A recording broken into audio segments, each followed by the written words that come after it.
people of color aren't seen enough, aren't enough in comics, in books, any of that. I can speak to my own experiences growing up as a nerd, as a Latino nerd, like not having people who look like me on the page and being like, where are we?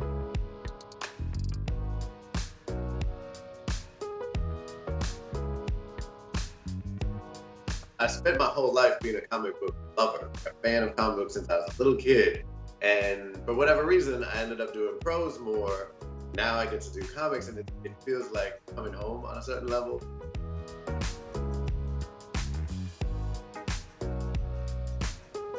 It's a huge honor and a huge thrill, and I'm just really happy to be part of it.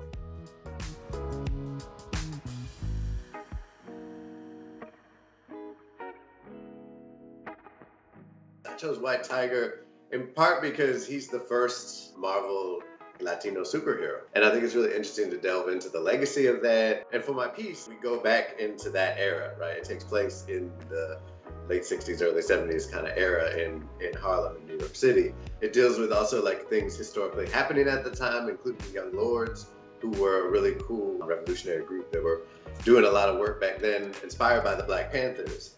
And so I thought that was really interesting to bring in that history and just put it all together.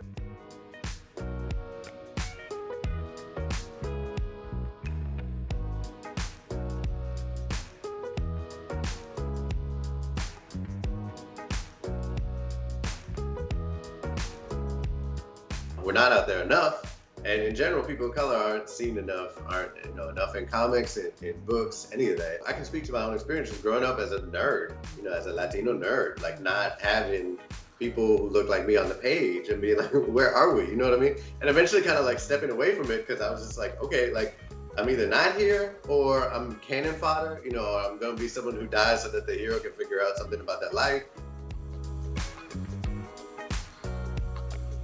You write it. If you don't have it, you write it, and you figure out a way to insert yourself. And if you get to be in a position where you can actually put that on the page and that's canon, that's how you change the world, and that's how you make it so that other kids don't have to grow up with that experience of not being able to find themselves on the page. Because kids shouldn't have to translate themselves, right? You shouldn't have to be like, okay, that's me, but I guess I gotta like hope that they look more like me or that their culture speaks to mine. Like that's not fair. That's not right. Everyone should be able to see themselves on the page. I believe that in my heart of hearts. And it's a conversation that's both about us and how we see ourselves and how other people see us.